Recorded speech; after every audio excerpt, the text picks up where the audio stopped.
Hey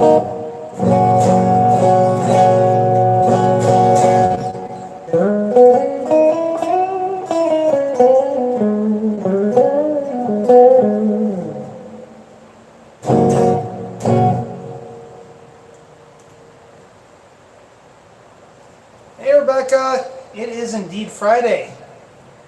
It's our fun time. Did you have a good week?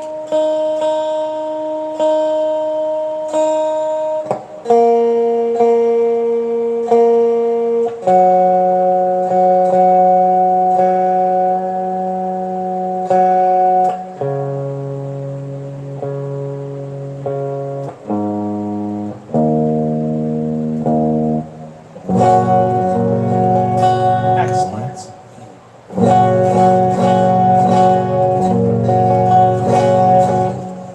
Pardon me one moment.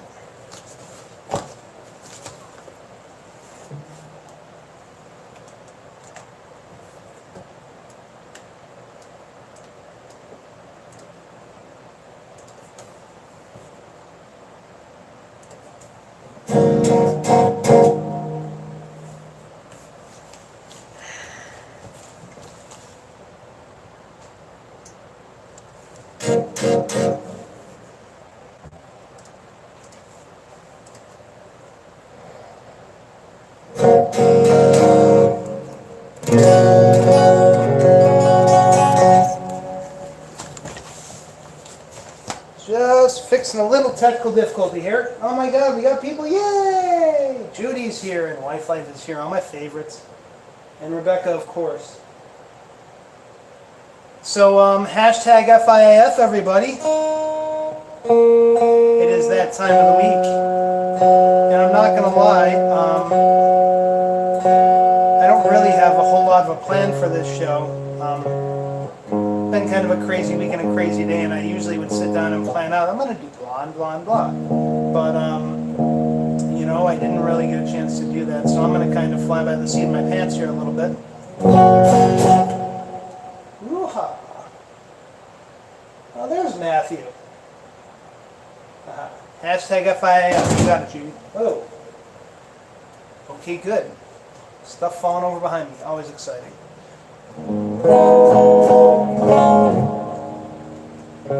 So I know Rebecca said she had a good week. Everyone have a good week out there? Alright, so before I get into it, you know, first I wanted to take a second here and, you know, I've talked about this before, but I am in, let me start again. Like last week I talked a little bit about, you know, being endorsed and working with several companies, one of which is Minerik Guitars, and you know, this of course is my number one, is my pride and joy, my my Minerik Inferno. And you know, I kind of got into this a little bit about, it's not, you know, my endorsements and people I work with, it's not the people I work with because I actually really like them, and I really like their products, and it's not like they threw some free swag at me so I decided I was endorsed by them. Like, it's not like that at all. And you know, this guitar in particular, it's cool because it's actually interesting. You know, when I first saw them, you know, a lot of times you see an instrument or anything that looks like this, and it's really flashy. It's I didn't necessarily expect it to play as well as it did. Let's just say that. But then I picked one up and I fell in love with how they played, and I was like, wow! And I was just so blown away. And you know, Mark, the guy that develops these things, is one of the most brilliant people I've ever met in my life, and like, he's given me the full lowdown on how these are designed, and I can't even remotely do it justice because he's a mad scientist, genius guy, and I'm just a lowly guitar player. But these guitars are actually chambered and set up in such a way that each of these things, each of these tongues of fire, as badass as they look, and yes, they do, they actually affect the sound. They affect the different frequencies of the sound, and they control and monitor the sound that gets sent to the pickups. And the pickups are, you know, just to give you a little quick rundown on how electric guitar works, you got these pickups are essentially magnets that pick up sound from the metal strings. And the way these strings resonate and vibrate, and the way that they work together with the wood is all affected by this. And this guy actually designed this guitar this way intentionally. Like, it wasn't even an accident. Like, he did that this way to make it so that the sound of the guitar is so full and such a true sound, guitar sound, and it really captures the full color of the instrument. I've never seen a guitar play like that, right? Like so, and obviously there's different combinations of the pickups you can do, but within each one, just the clarity and the brilliance and the true sound of it, it really just gets the sound of the instrument. And anyway, so it just really, I've never played an instrument like it, and they play super nice to boot.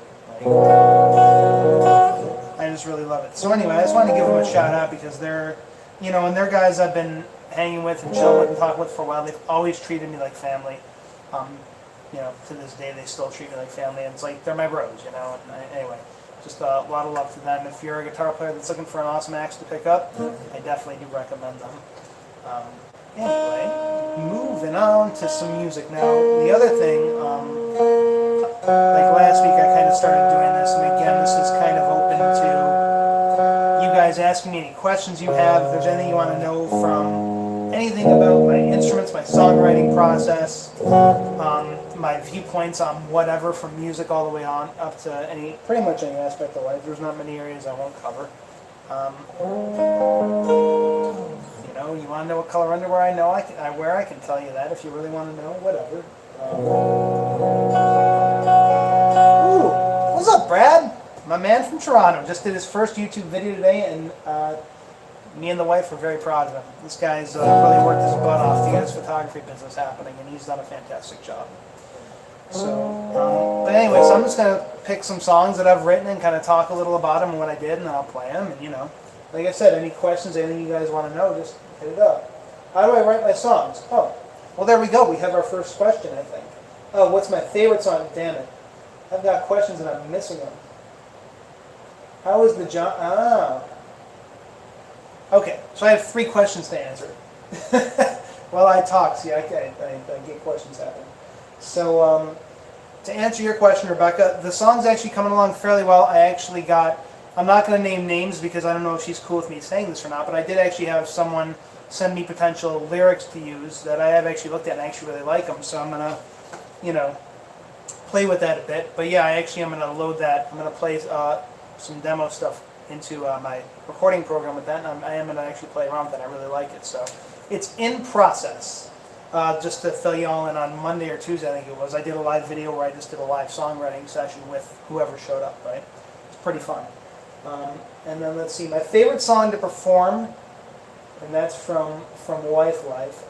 Gosh, my favorite song to perform, that's a really tough question. I mean, I almost would have to break that down by original versus cover, and then within that by genre, but I can give you maybe 5 songs that I like performing. How's that? Because coming up with one is just too hard. I would say of my stuff, I really like performing, I really like Welcome to Hollywood. Always really like performing that song. It just feels good. It feels right. And that's probably, that's up there with my favorites to perform. Also, Yours to See is another one that I really love performing. And those 2 songs are great, not only because, they're songs with a real purpose, and the message. And it's just, they're also just, I don't know, to me, they're some of the better melodies I've ever written, vocally particularly, and I just really like them. So there you go on that. And then other than that, some covers. I mean, I like Sweet Child of Mine's always a lot of fun to play, and it's a vocal that pushes me, but it's something I can hit, so I always feel gratified after I play it. And it's funny, playing that song for me is like running a marathon from a vocal standpoint, because it really does put you through the paces. Yeah, and then Stairway to Heaven I like playing a lot too, as much as The Sin as I know that is. And what I actually do with that one, and this is something I like to, I have a tendency to stumble upon these mashups that just work really well, and what I'll do with Stairway is with the solo section, instead of the solo, because I'm usually playing by myself, right? I'll actually play, I'll do the chorus from When Doves Cry by Prince, and it actually works really beautifully, and then I go into the screaming at the end, it just kind of works. So really love playing that. And then I would say the other one is Superman's Dead by Our Lady Peace. I just love that song to death, and that was a song that got me into them, and it's just a song that came out over 20 years ago, and it still speaks to me. So there you go. That answers that question. Love Sweet Child of Mine. It is a good song, Judy. Alright, let's see. Oh yes, let's see. So how do I write my songs? That was the other question. So, and I've talked about this a couple times, but it does vary. But there's, I guess, two basic approaches that end up happening. And, fundamental that the entire songwriting process for me is just being open to receiving communication from your environment, like really being interested in my environment. That's like the first and most important part of it, right? Like I can sit here and like pen words and whatever, but if I'm not really on it with my environment, and if I'm not interested in something outside of myself, or really supremely interested in something that's going on with myself that involves something outside of myself, it tends to not go as well, other than on rare occasion. But other than that, it's like usually either what'll happen is I'll be playing around and I'll come up with a cool riff or something like that. And I'll just get this riff and it'll stick in my head, and then I'll play around with it, and then I'll flush it out, and then I'll just put some words to it. The other thing that'll happen is sometimes I'll just be looking at, walk down the street, or I'll be sitting down looking, thinking about whatever, and I write the words down. I'll write a set of words, or, a verse and a chorus or whatever. And then the music starts coming, and I start hearing it, and then I just kind of pull it out of my head and play it on the guitar, and that's how that goes. So that's the general process, and that's my approach. I like to not limit myself to one set approach. I know, I've seen some people are like, well, you've got to do it this step-by-step way or whatever, which is fine, and if it works, great. But, I've never really been one to limit myself to one process, but those are the general ways that I tend to make it happen. And, the other thing too that'll happen is oftentimes I'll have 20 or 30 sets of lyrics or partial lyrics that are just sitting there doing nothing, and then I'm like, one day I'll come up with a riff and I'll just go and find the lyrics that work. Sometimes that just happens. So there you go. Let's see. What if life is, yeah, right? It's easier to write whatever I'm connected to, if that makes any sense. Like, a friend of mine, her name's Dee Dee O'Malley, who is actually considered to be kind of an authority on songwriting. She has this saying that it's like when you're truly connected to what you want to say, all the barriers go away. So, if it's something you're really interested in, that's really what's more important, honestly, and to me anyway. There have been times when I've been going through the crappiest time. Like, for example, I guess we can. This is a really good segue into talking about one of my songs. For example, when I got divorced from my first wife, I remember I was sitting at my office and I was doing some kind of phone job. I think I was being a debt collector actually, which itself is depressing. And then I'm sitting there and I'm going through this divorce and it sucks and blah blah blah. And then I just sit there and somehow I was so, it sucked, but I was interested in it, and I was interested in doing something about it. I didn't know what at the time. And then words just start coming, and I just start pulling these words, and I was just willing to receive, this and to experience putting it down on a page. I mean, that is something you do, that you experience. And from that came the song Twisted Pictures, which is, I believe, a song that you really like. Oh, yay, giraffe is here. So anyway, if that makes any sense, it's just, it's not really easier or harder for me necessarily to write about one topic versus another. It's just really a matter of what I'm interested in, and for me it's kind of a fortunate thing because I'm interested in a lot of things. I'm interested in people, I'm interested in what's going on around me. I'm also interested in my own stuff and exercising my own demons, so to speak. But yeah, so that's kind of how, funnily enough, that's how Twisted Pictures came about, from actually a really shitty time, but I was interested enough in it to be able to do something about it. And so, since we've gotten onto that song, I'm going to go ahead and play it for you now.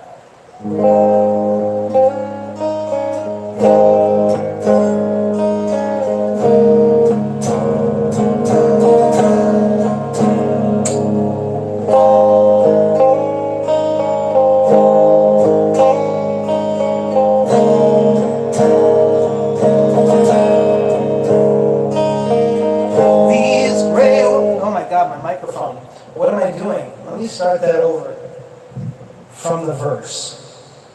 These gray walls surrounding, my emotions hounding. It's been so long since I've seen you smile. I said I would do anything, guess it didn't mean a thing, just thought that love would be enough to get us by. Twisted pictures rule my mind, twisted pictures ran my life. Oh, twisted pictures make me wild, but they can't hold me while I cry.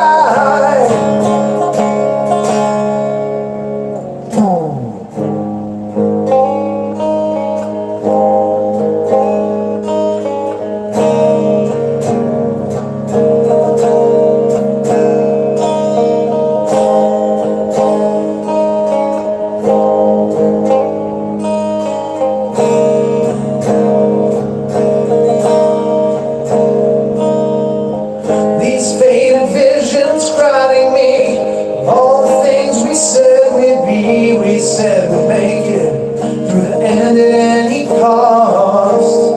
Now I'll always love you honestly, I believe that you'll love me. We will live on through the good times that we've lost. Twisted pictures rule my mind, twisted pictures ran my life.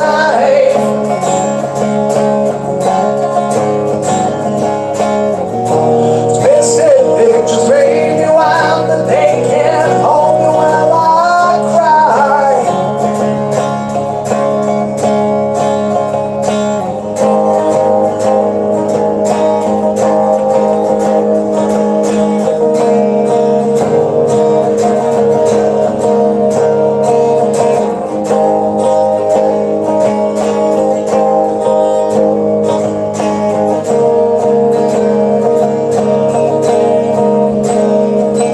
That happy ends in why is no coincidence. Now it all makes sense.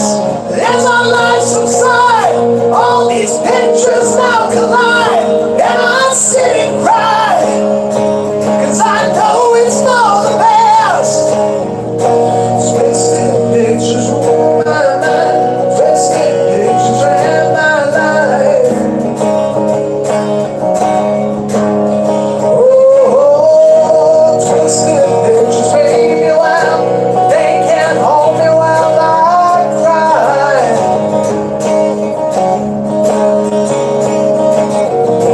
Twisted pictures rule my mind, twisted pictures ran my life.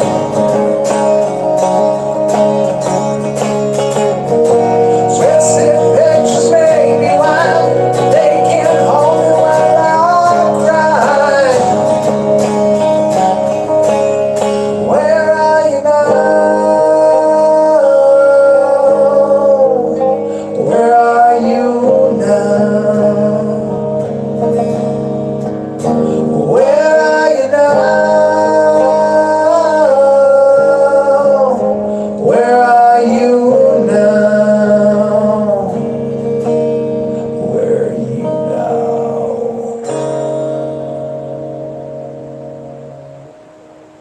So there you go, that's that one.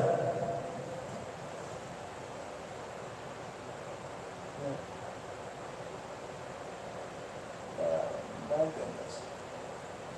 Driving lag. I'm sorry, babe, that you're stuck driving. So yeah, so there's that. So I'm gonna check one thing on my sound. Hang on one second.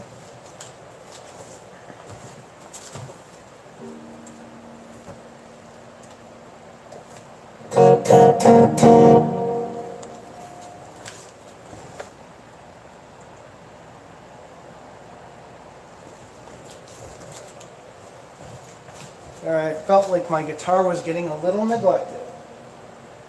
Let's see, what's my hint to writing songs?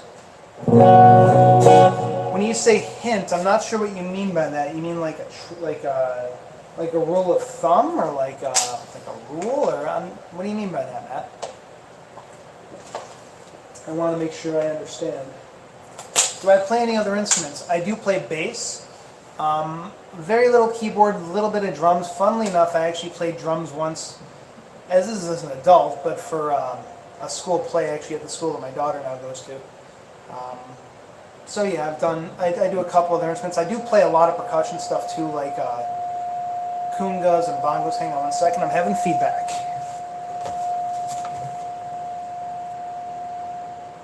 There we go.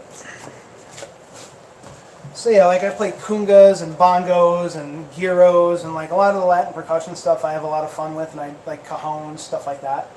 Um, oh, advice. Sorry, Matt. I just had a brain fart. I don't know why that didn't register with me. The biggest advice for me, honestly, is just to do it just right, you know. And there are definitely no shortage of places to find advice on it and to find, you know, methods of songwriting and stuff. But for me, the way I learned is by just kind of doing it. You have an idea, put it down. It might be great. It might just suck, you know. But who cares? So you keep writing. At least that was how I did it. And again, just really being interested. Like, there was a song I wrote that actually is I'm in process of producing for the album I'm doing that I'm working on, and it's called How It Goes. And literally, I wrote the song. I went for a walk, and I literally just walked around the neighborhood and looked at random stuff, like just parts of the neighborhood. You know, I walked around, saw some trees, saw a church, saw a bunch of things, and I just turned into this random song. And then the chorus goes. Yeah, how does the chorus go?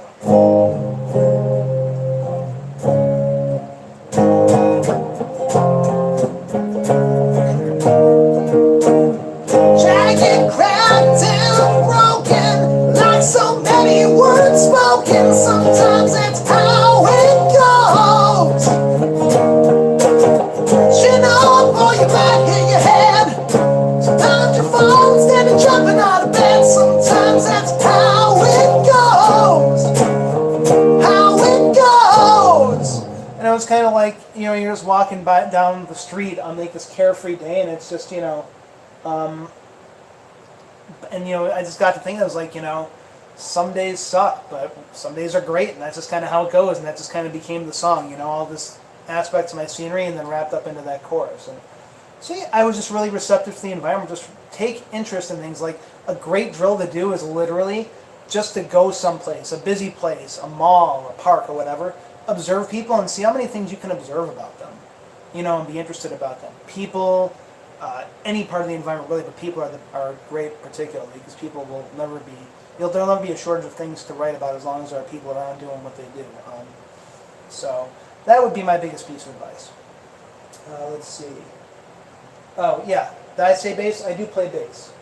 And my preferred tuning, I usually play to E flat standard or drop C sharp when I'm doing my stuff. It just depends on the project though, but those are the most common tunings I use. And I've been doing that for a while, and you know, I just, number one, a lot of the music that I was learning growing up, like Guns N' Roses, U2, a lot of that stuff is played in E flat. Stevie Ray Vaughan played E flat. So I kind of just gravitated there because that was the stuff I was learning, and then I just continued on writing in that tuning, and that's mostly what I do. Let's see, what else? So, in Wife Life, I'm sorry I made you cry. My bad.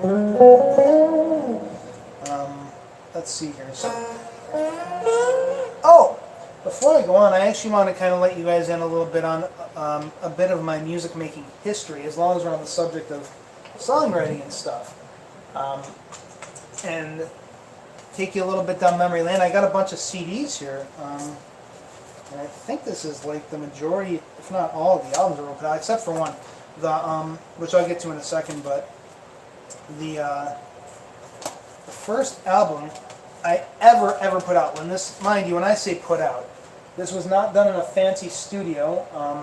This was done really low budget, and it was like I was my first year at college with a bunch of my buddies from high school. We got together and we just made this album because we just kind of felt like it. In fact, here I'll show you, there's a picture of the album. I don't know if you can see, but I'm the one sitting down with the V-neck shirt on. I was like almost 300 pounds when I took that picture. But this is an album of like half cover, half original. You know, we played, like I'm reading here, some of the covers we did Patience by Guns N' Roses, we played Cocaine by Eric Clapton, Josephine by The Wallflowers, Better Man by Pearl Jam. We did a version of Free Fallin', and then, you know, was bunch of originals as well that between myself and the bass player pretty much. Oh, and then the one song was written by the drummer. And this was my first actual full-on product. And by all means, this album sucks. Like, production quality-wise. The songwriting's actually not bad for what it is, but, I mean, I was so undeveloped at the time. But this was like, this was my I can do it moment, you know? Like, hey, you know, this might not be the best album in the world, but I did it, right? Oh, and here's the picture on the back. The quality of the packaging was not greatest either. We just kind of did all this literally on our own. We took a 3-day weekend and just sat in the bass player's back room and hung out and ate fast food and just cut this album just for fun, right? So that's the first album. It's called Pants Free. The name of the band was Doc Marmalade. This was actually, too, an album where I started to really come into my own on my lead guitar playing, particularly on the song Thank God for Love, which the drummer wrote and actually played and sang. And I just did lead on. I just remember that song in particular. I was really where I started to get good at listening to other people's stuff and putting an idea on it, like on the fly like that. And that's something I really love doing to this day. Now, I then, in the middle there, there's this is not a full album I was on, but I played lead guitar on this album by, this is actually a rap group from Buffalo, New York. They're not around anymore. They're called Commonwealth. And I played, this is, I think, the first album they put out, and I played on their song Life. It was literally just, I went into the apartment where they were recording this album one night, and I literally didn't know what I was going to hear, and I just sat down. They kind of played what they wanted me to play on, and I just threw some chords down and some lead down, and I can't say it was the best playing I ever did, but again, it was one of those, I did it. It was my first, like, collaboration. It was too cool, too, because, like, coming out of the 90s, you had, you know, guys like Blackstreet doing a song with Slash. And honestly, it made me think of that, and I felt like Slash for, like, 2 seconds, because I got to do a song with this rap group, where I just played lead on their song, and as, like, a guest musician. It was really freaking cool. Not a bad album, either, you know, and the song's pretty cool. Now, the next album I did, I actually don't have a copy of. I'm going to check my feed here really quick, actually. Let's see here. Uh-oh, boyfriend's causing trouble. The first song I wrote, God, I think I could actually probably do at least part of it. I don't know how well I remember it. But the first full song that I wrote, like, with, like, everything, like, with music and lyrics, probably. After I go through these albums, I'll see if I can pull that one out of the closet for you. No promises, because it's been a very long time. It's probably been, God, it's probably been 20 years since I played it. So we'll see. Now the next album I did, though, and this band, this was the first band I was in where we actually did anything, so to speak. Like, we played gigs, we made a little bit of money, and this was all the way I was in college. I'm also a little fun fact about me. I actually do have 2 degrees. One is an undergraduate in marketing, one's a master in business administration in human resource management. For those of you who wonder if I'm a complete freaking idiot, sometimes. But no, I do actually have 2 degrees. And the singer of this band was in my master's program. And we were talking one night, and he just mentioned that he tells me about the band. I went out and I saw him play, and I really liked them. It was mostly covers and mostly 80s music, which is right up my alley. A lot of Guns N' Roses. You know, and it was a 4-piece. They only had 1 guitar player. And I talked to this guy, and somehow the topic of them needing a second guitar player came up. I don't remember if he brought that up or I did, but he asked me to come in. Well, first he asked me to send him an audition, and this was cute. I literally took a tape player, like back when cassette tapes were still around, right? And did a voice recording in the car of me singing along to Pour Some Sugar on Me, I believe was my audition. But they were like, yeah, come in for the audition. And I think I sent him a couple other, like, random things I had recorded. So they were like, yeah, come on in for the audition. So I did, and I got it. And they had a show in like 2 weeks. And initially they were like, well, you know, don't worry about the show. It's like 2 weeks away. It's a big show. It's like 40 songs. Don't sweat it. But then we did a rehearsal, and they were like, so we really want you to play on this show. Can you just be ready? And I was like, sure. I was always taught never to say no, right? Not really, but... So in 2 weeks, I learned 40 songs, backing vocals and rhythm guitar, and we did the show, and I did it without looking, without any charts or sheet music of any sort. And that was this band, and then we eventually did this album of all original music. The band was Toy Box Heroes. I'm going to show you, this was the album cover, and that was the insert of the album. Yes, we were very much about the cheesy 80s sound. But this was from our CD release party. Actually, this was the poster. So and that's me with the red bandana and the very curly hair, and then down here I got the zebra bandana happening. I was going for a little bit of a CC DeVille kind of look, I guess. Here, is that a better view for you guys? Actually, there you go. So there's that.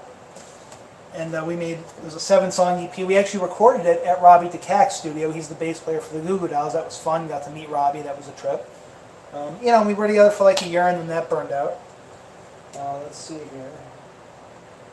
Oh, someone's laughing at me. Judy, why are you laughing at me? 80s music does kick ass. I agree. So fast forward. So that was in like 2006 when that came out.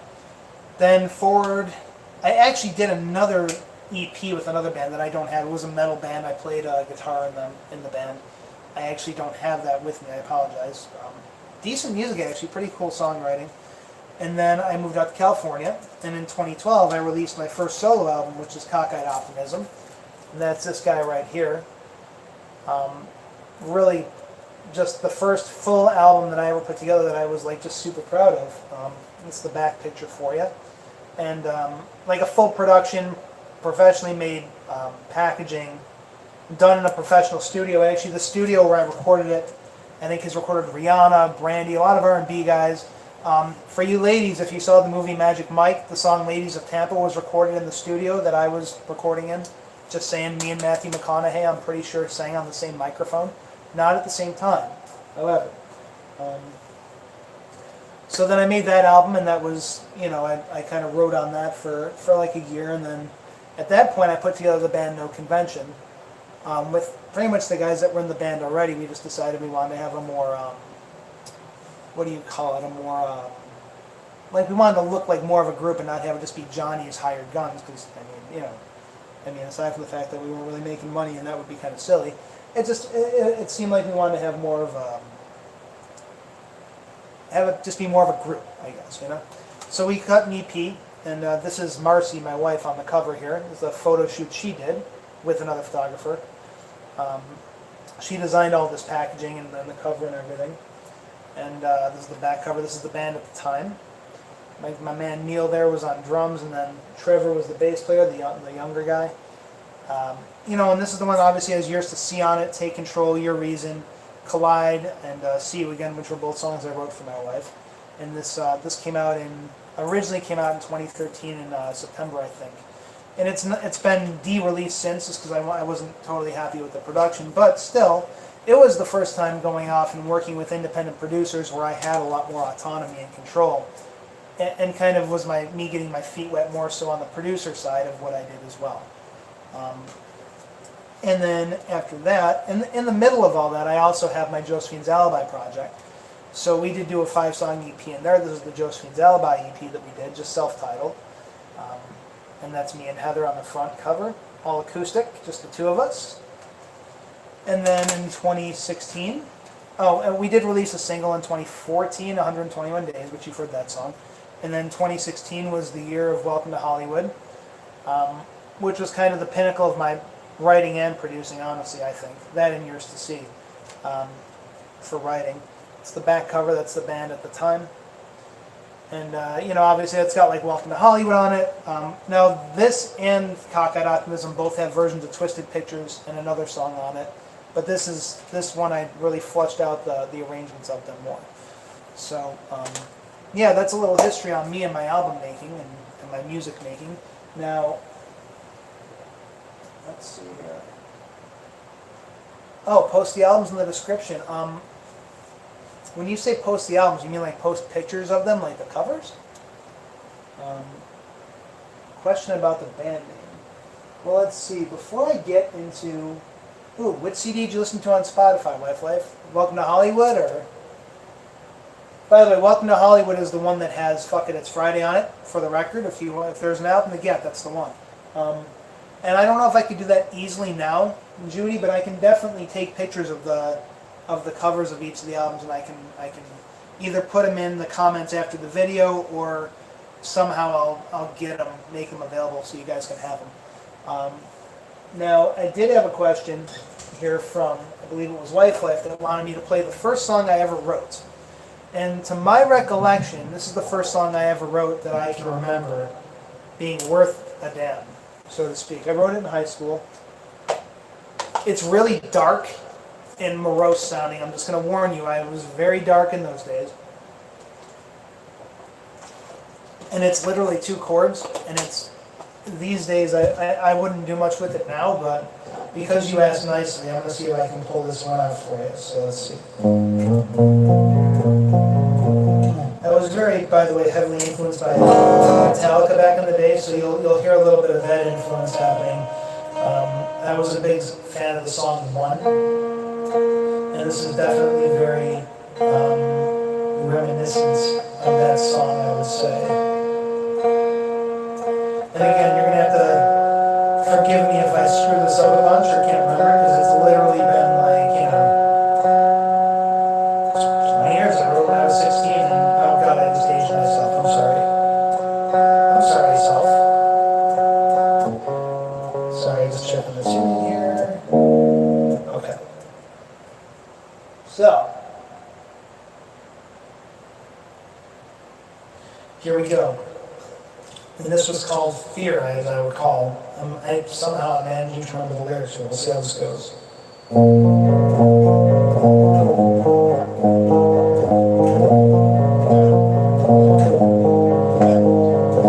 Never-ending pain, quickly ending life. All the joys and sorrows of your world ended by a knife. The end is the beginning, just another chapter in the book. Who knows what you're gonna see when you take your last look? Fear of beginning, fear of them, fear of life, fear of death, fear of beginning, fear of them, fear of life, fear of death.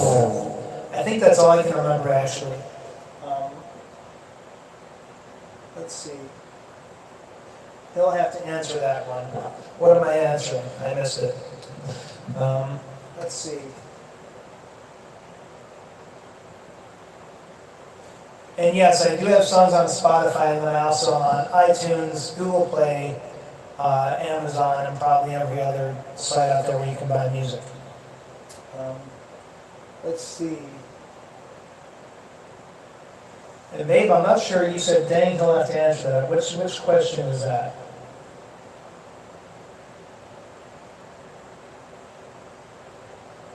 Let's see.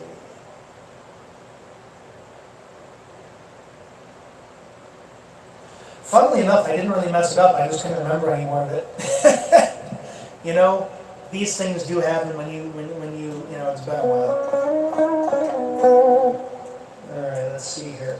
So, thanks again, everyone, really quick for being here tonight. This is, again, I know I've said this before, but this is like the part of the week I really do look forward to, and just being here with you guys and hanging out. It's a trip. It's a real blast. So thank you. And I think the next thing I'm going to play here, and I'm going to bring out my G7th capo, and this is another company I work with that are just like, I've talked about them before. I feel like I gush about every company I work with whenever I talk about them, but they make it hard not to. Because seriously, I've just managed to find some of the coolest people on the planet that happen to own companies for like guitars and guitar gear, and it's just awesome. I just love it. So this song is called Yours to See. You've heard me play it before if you've been on here, more than likely. And I wrote this at a time that I was having in another relationship that I was in. And it's funny because it seems like 90% of my songs come down to something involving a relationship, right? But this is one that was, I'm a bit of a believer in, on the one hand, it's definitely nice to have romantic relationships, and that's definitely a really awesome thing, but there's a difference between having a romantic relationship and like loving someone and doing everything for them instead of holding them responsible for their own situation, right? And that's kind of what this song is about. It's like, you know, Yours to See is really kind of like it's a communication to someone in that position where it's like, of course I want to help you and I want to, you know, I want to be there for you, but you know, it is at the end of the day your situation. I can do what I can, but eventually you gotta take your own responsibility for your own situation, right? You know, and it's yours to see. You have to look at it, you gotta confront it, and you have to be responsible for it, and that's where yours to see comes from. It's like, you know, heal the wounds that time won't reveal, right? Like, there's a saying that time is the great healer. Well, that's bullshit in my opinion, you know what I mean? To some degree, maybe. But there's always going to be some remnant of whatever happened unless you actually really confront it and take it on as your own responsibility. To me, anyway. That's always been something that's worked for me, anyway. And that's not to say I'm like a cold-hearted, no-empathy person, because that's definitely not the case, and I definitely am all about helping people and, you know, being compassionate. However, part of it is restoring people's ability back to them. That means letting them, at some point, take on what they need to take on. So that's what this song is about. This is Yours to See.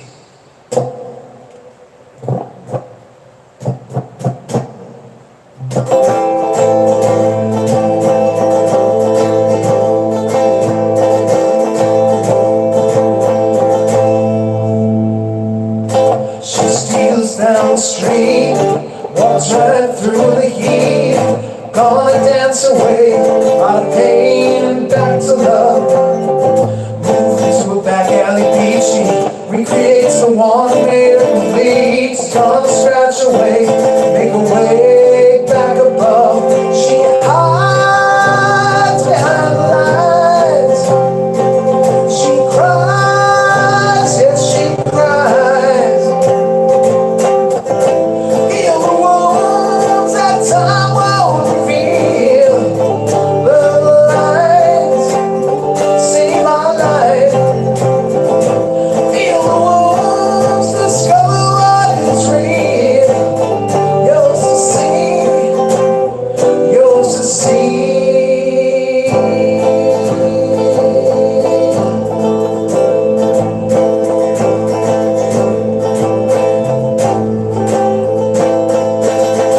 Lost in her every step, the ground moves beneath her every breath. Through bloodshot eyes, sees a way back to anywhere. Tentative forward she creeps as sailing rushes to her chest. It's gonna make her way, gonna separate the air. She hides behind the lines. She cries and she cries. She cries. Heal the wounds that time won't reveal. Love the lights, save our life. Feel the wounds, discover what is real.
devil horns.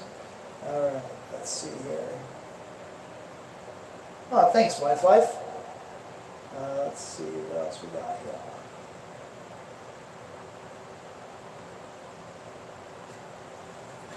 here. Yeah, well, you know, I understand. And again, just so y'all know, it's not about like, that song has nothing to do with like damning anyone. This is like, there's a difference between someone who needs help and someone who's like continual, but there's never any change, you know, at some point you just gotta cut the cord. That's all I'm saying. But people got their stuff, I understand, and I definitely, this wouldn't be the first thing I would say to somebody in a rough situation. Anyhow. Let's see here. Actually, I'm kind of, yeah. So, oh, am I buffering? Oh no. So, this next song here, actually I'm going to play another one off of yours to see, and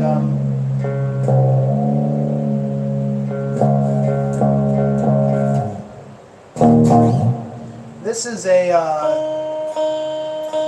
song is called Take Control, and this is kind of an affirmation of myself as an artist, is really what this comes down to. Like, you know, there's the first line is, I know we've been through this before, the way I talk so insecure, right? It's actually a conversation with myself, not with anyone exterior to me, right? So like, you know, I had been going, it was written at a time when I was just kind of, I wouldn't say waffling, but you know, it was a rougher time where probably I wasn't totally sure about, like I knew what I wanted to do, but it just seemed like the chips were all, or the cards were all against me, right? I mean, that just happens. Any artist, I'm sure, and just people in general know, you're doing something that's important to you. Once in a while, you know, it comes in peaks and troughs, right? Like you have your ups and your downs. But this is really a reaffirmation of, you know, I am only here for just one thing, you know, and that is to be a musician. And that's the line is, I am here for just one thing. That's what that is referring to. And, you know, it's, you know, so many want me to digress, to cave my heart into my chest. Like, there's so many people out there that want to tell you to give up, tell you it's pointless, tell you it's a hobby and it's not a profession and all these things. And, you know, this song is just me disagreeing with that, really, and validating myself for what I'm doing, you know, and whether it's good or bad or otherwise, I'm doing it, you know, and that's what matters for anyone out there that's looking to get into it and be an artist. I mean, it's funny, I think it was Kurt Vonnegut wrote something once. He was like, if you want to upset your parents, go into the arts, or something like that, you know, or it was something to that effect. This is great. It was in his last book and it was hilarious. Maybe next video I do, I'll see if I can dig up the full quote on it. But, you know, it's the concept, like, and the way he ends it off is he's like, you know, art makes this world bearable. It makes it livable. It makes it so you can actually deal with it. It gives you an avenue, right? Whether you're an appreciator and a listener and a viewer, or you're a creator, it doesn't matter. You know, it gives you some avenue to deal with things. And that's really, for me, what's powerful about it. Hey, Catherine. Yeah, but you know what? Here's the one thing I've found out. You know, number one, haters gonna hate. But number two, a lot of the people that get into that line of like, it's a hobby, you shouldn't do it, blah blah blah. They probably failed at it, or failed at something that was important to them, and it's like a way to make them feel better about their own thing. I've just noticed that. That's not to get down on anyone for failing at something. We all do. I've failed at things, but I just wouldn't take that to heart if I were you, because you're probably just getting their own failures and their own upsets with themselves more than anything. And, you know, art needs to be created. That's how we have futures. That's why there's a future. Artists create the future. So, anyway, without further ado on that, I am going to get into this song, Take Control. Again, if you've been on the feed before, you may or may not have heard me play this. Here we go. Oh, what does Dad say? Any Alice in Chains? Judy Alice in Chains is one of my biggest influences, actually. By the way, if you guys are interested in my influences, I can talk about that as well. I know I've been a little bit wordy, so if I'm talking too much, just say the word. I can play more and talk less. That's totally cool. And by the way, don't worry, I will still play our special song as the last song before we go. So Judy, in case you're wondering, I know we're getting to the end here, but I didn't forget. But yeah, it's if you guys have any questions about influences or any of that.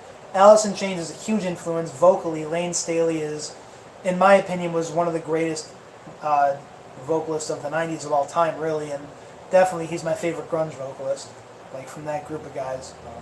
It's funny, that was an era, the small group of bands that really all of them were great for different reasons, but he was, to me, the one that stood out the most as the most unique and the most talented. Jerry Cantrell's lead guitar playing is very, very influential. It's interesting because I see a natural progression of guitarists that have occurred over the last few decades, and the way I look at it, it goes, you know, you had Keith Richards in the 60s, followed by Joe Perry in the 70s, followed by Slash in the 80s, followed by Jerry Cantrell in the 90s. And they're all this very common thread that I hear, very soulful, bluesy playing, really gnarly, not overly complex. They don't get overdone with their playing, but they really communicate and they do it in a really intense way. So Jerry Cantrell is a huge, huge influence on me, really big. And again, Lane's voice just mystifies me. And yeah, that band is a huge influence, for sure. Do I like Pink Floyd? Pink Floyd is cool. I'm not like an aficionado by any means, but I definitely dig on their sound. They were very, very unique sound, and they really opened up a lot of different viewpoints to things, I think. If nothing else, on how to make music and what constitutes music. You know, to me, they were just fantastic. Let's see here. I definitely understand, by the way, Catherine, that it can hurt from certain people. I get it. I mean, I just get it. I understand. So all I can say is keep plugging, man. Keep being an artist, and just do the best you can to really push through. And yeah. Roger Waters was awesome. Still is awesome, from what I hear. Let's see. My favorite band or group is Guns N' Roses, for sure. I mean, I have the tattoo. You guys, for you that don't know, I do have the Appetite for Destruction tattoo on my right arm. So you know, if Guns isn't my favorite band, I'm an idiot. Let's see here.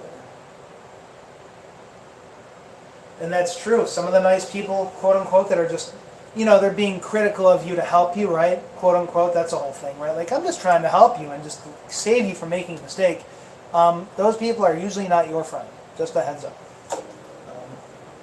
Yeah.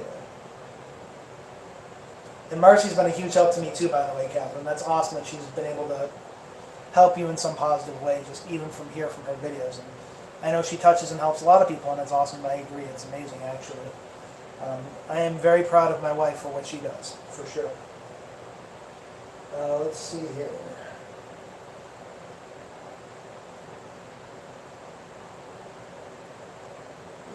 Wife life, I'm with you. It's like anything else. If you're doing it and it helps you and it works and it's not hurting someone else, no one should have anything to say about that. Alright, so on that note, that is a definite good segue into this song. Again, this is called Take Control. And again, this is a song about just, you know, throwing caution to the wind and validating yourself as an artist or whatever you do, you know. If it's your thing and it helps you and it makes you feel good and it's not hurting anybody, you know, good on you. Do more. Do as much of it as you can. As far as I'm concerned, anything that makes this world a little brighter for you is a good thing. So this is Take Control.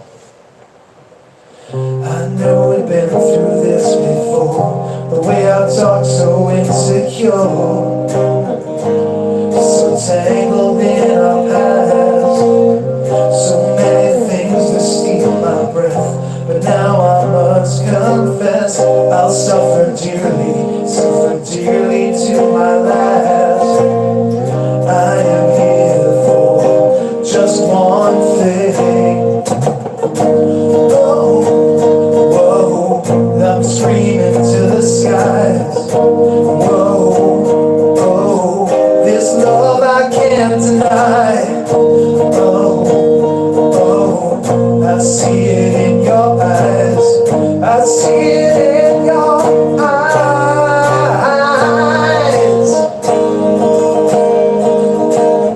So many lines that scar my face.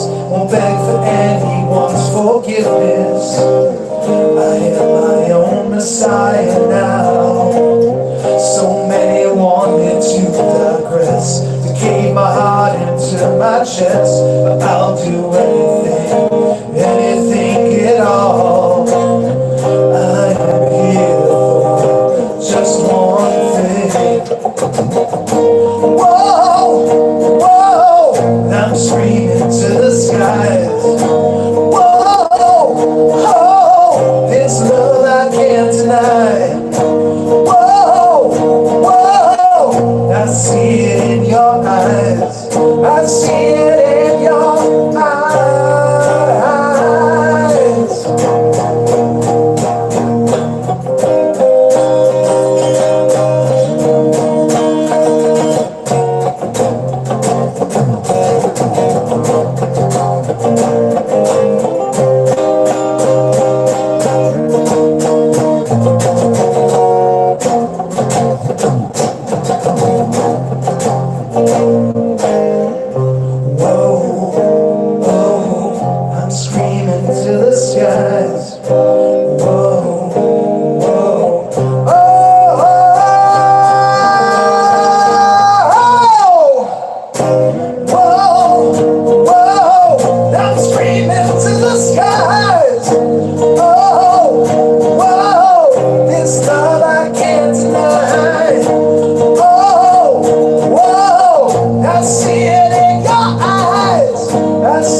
So there it is.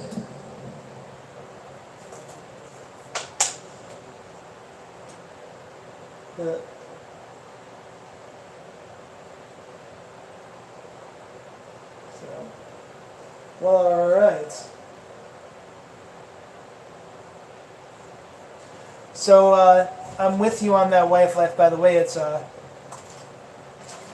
not that I'm trying to go on a, damn your family spree by any means, because it's always best to try to, in my opinion, use communication to help foster understanding, right? But it's I think Jimi Hendrix had a quote. It's like you're the one that has to do the dying when you die, right? Like you're the one that has to live your life, and you're the one that's got to deal with the consequences of what you do with your life. So, I mean, the other thing too, though, is that people are, everyone's going to have their opinion, and as hard as it may be, sometimes you kind of just do your best to ignore it and just keep going anyway. And I think it was Robert Plant from Led Zeppelin. His dad wanted him to be an accountant, and it wasn't until Stairway to Heaven came out, which was 4 albums into their career, when his father finally acknowledged his success. Robert Plant from Led Zeppelin. This is after Whole Lotta Love came out.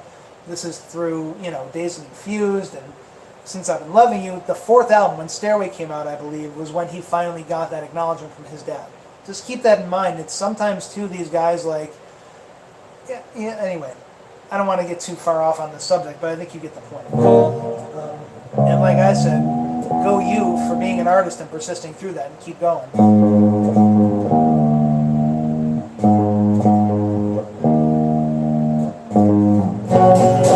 All right, so gosh, yikes. Well, I know this is all like a party here and all with it being Friday and all, so I think it's about that time. If you guys are alright with it, to get a little silly and play a little bit of Fuck It, It's Friday. You guys feeling the hashtag FIAF right now? You guys down? Little hashtag FIF. By the way, I meant to mention this before. I do, in my link in the description down below this video, I believe there's a link for tips. If you're feeling so inclined and are feeling generous, if you have any inclination and feel like leaving me a tip, that would be swell. I don't have Super Chat yet, but I do have PayPal. And the other thing too is that the hashtag FIAF gear is definitely out there. So I don't know, babe, if you can get a link in there, maybe a little hard for me to do right now, but definitely get your hashtag FIAF shirts, V-necks, tank tops, coffee mugs, stickers. Probably more stuff soon, but the gear is out there. It looks pretty dope. Mixed Media Girl did, in fact, design it. And I would love to start a movement. And also just, you know, make sure you hit the like button on the video. If you share any of my stuff, hashtag FIAF, that's the thing to do. Got my order in. Yeah, Judy, yeah, you do. And so here we go. For my good friend Judy and all of you out there who have worked your butts off probably way too hard this week, this song is for you.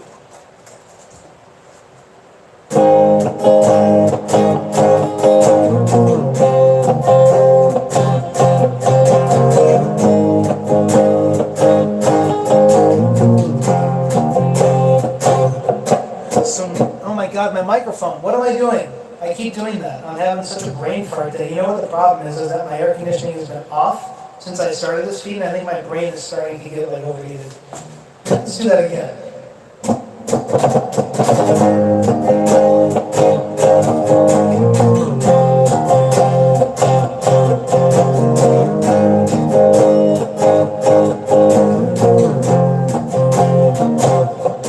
So many things that I could have done, so many hearts that I could have won. Now the world is coming down on me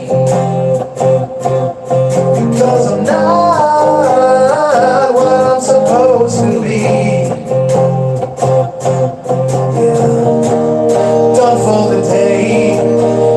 Myself, yeah, it's a shame, but fuck it, it's Friday. I'll fuck it up a few more days. Fuck it, it's Friday. I'll fuck it up a few more ways. With all the shit that we've been through. Fuck it, what can you do with all the shit that we've been through? What the fuck am I supposed to do? What am I supposed to do? I care so much, I don't care at all. I try to breathe in, there's no air at all. Ooh yeah, the pressure. Ooh yeah, the pressure is building up. It's building up and up and up and up and up and up and up and up. Done for the day. I hate myself, yeah, it's a shame. But fuck it, it's Friday. I'll fuck it up a few more days. Fuck it, it's Friday. I'll fuck it up a few more ways. With all the shit that we've been through. Fuck it, what can you do with all the shit that we've been through? What the fuck am I supposed to do? What am I supposed to do?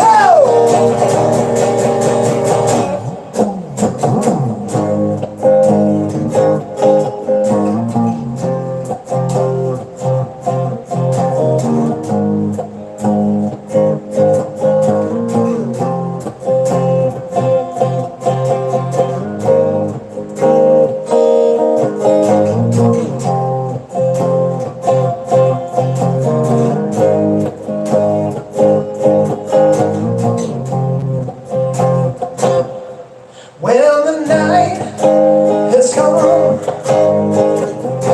and the land is dark and the moon is the only light we'll see. Well,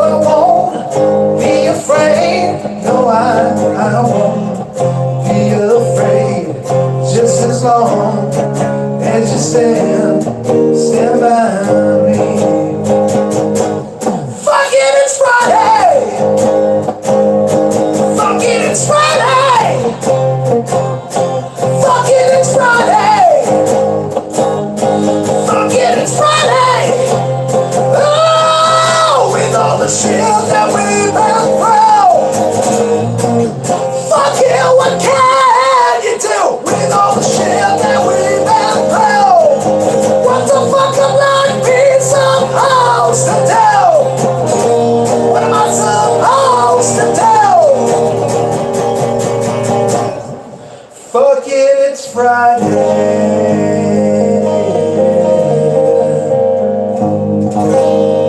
Thank you. Yeah, fuck it, it's Friday.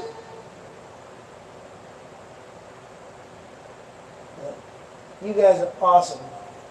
And yes, brain farts are definitely a thing for me. So gosh, that's technically the end, but I kind of feel like playing more. I don't know. You guys up for a little more? Because I'm not bored yet. Are you bored, or do you want me to keep going? I also know that I talked a bunch. I almost feel like I gypped you guys out of songs this week. I'm sorry. Or let's see here. Here's what I'm going to do. I'm going to bring out my Slidewinder ring, which I haven't played at all yet tonight. That's so not okay.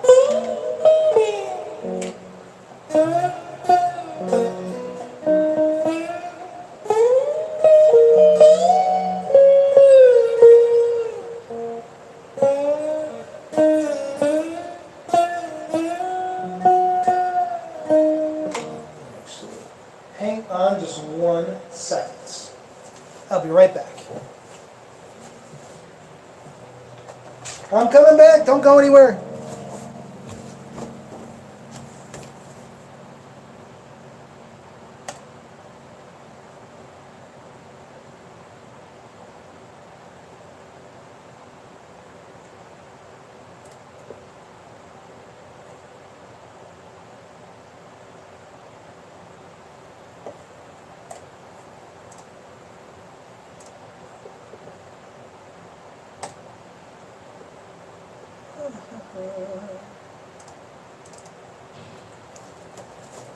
Let's see.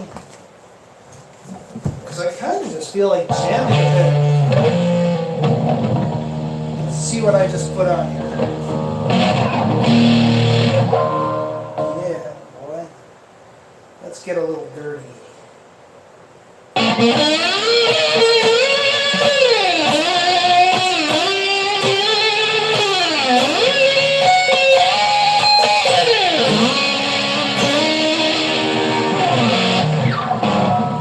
That is what I'm talking about.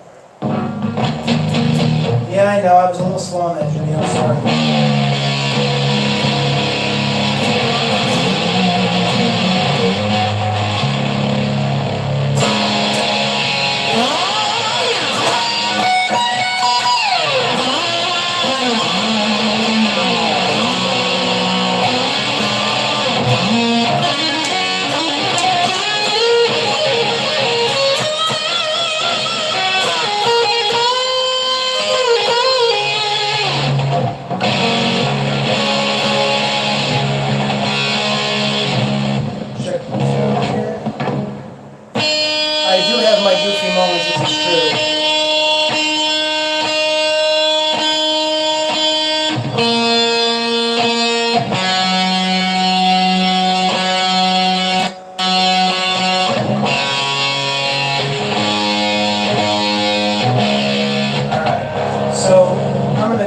For you here. Yeah, I know this guitar is like ridiculous. That's what I'm saying. It's so versatile. I love this thing. I mean, the album that's coming out, the Josephine's Alba album, I did the whole guitar, all the guitars, every guitar line, lead, rhythm, whatever was done on this guitar. It's awesome. So I'm gonna do one more song for you, and this is another one off the Years to See album. It's called Your Reason, and this is kind of another one where it's like. I don't know, it just comes from a place of, you know, like there's the line, who's going to save you, who's going to look inside, who's going to be your reason for making it through the night, like, obviously on the one hand, it's important for people to be cool to other people, and people should treat people well. I mean, I think one of the biggest, most fundamental outpoints in this world is people. It's like Bill and Ted said, be excellent to each other, right? Like, people are not excellent enough to each other, in my opinion. People need to just be fucking nicer, man. Pardon my French. But there's also the point of, on the other side of that, so as not to be stuck in a rock and a hard place because someone refuses to be nice to you, it's also be your own reason to make it, you know what I mean? Like, your goals, your aspirations, your art, whatever drives you, that's your reason, you know what I mean? Be your own reason, don't wait for somebody else to be your reason. As noble as it is to have, and this is all my view, right, but this song was written from a place of, you know, as noble as it is to, you know, have someone be your reason for whatever, your reason to live, your reason for God knows what, that's fine. But then, if they're not reciprocating necessarily, it's important to have your own solidity in who you are. You know, and that's kind of where this song comes from. And I just like it better with a heavier sound. So that's why I put my distortion on here. And this is actually, the writing style in this is a little interesting because back in the day, not so much anymore, but back in the early days when they first came out, I was a really big Tool fan. And one of my favorite songs by them is Sweat, which was actually off their first album before Undertow, which was an EP. Fun fact, it was in the Escape from LA soundtrack, as I recall. But that song, really, the rhythm of it and the drive of it was really cool, really syncopated. And this song, musically, is very influenced by Tool, actually. So, yeah, the song's called Your Reason. I hope you dig it.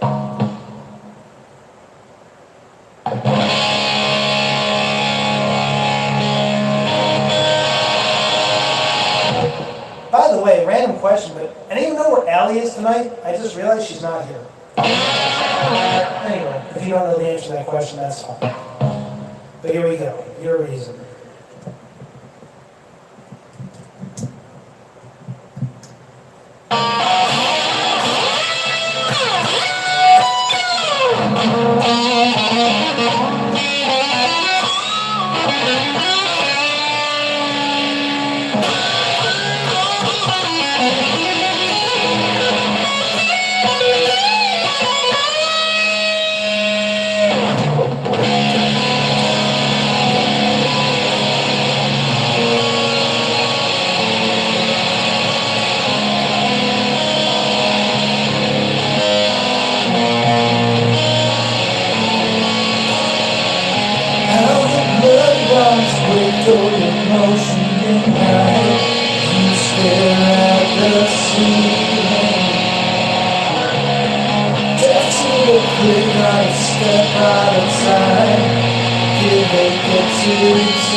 Thank you.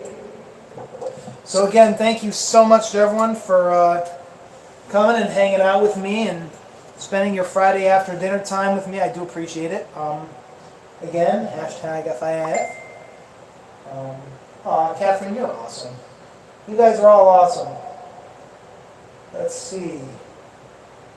Let's see. Ooh. Life seems in the choir. That's awesome. So anyway, I'm going to wrap up. But again, thanks so much. You guys are seriously like some of my favorite people on the planet. Just so you know. I actually love you guys to death. And I love being here every Friday with you. And yeah, this is just awesome. So again, thank you so much. Hashtag FIIF, remember. And I will see you guys next Friday. Mwah.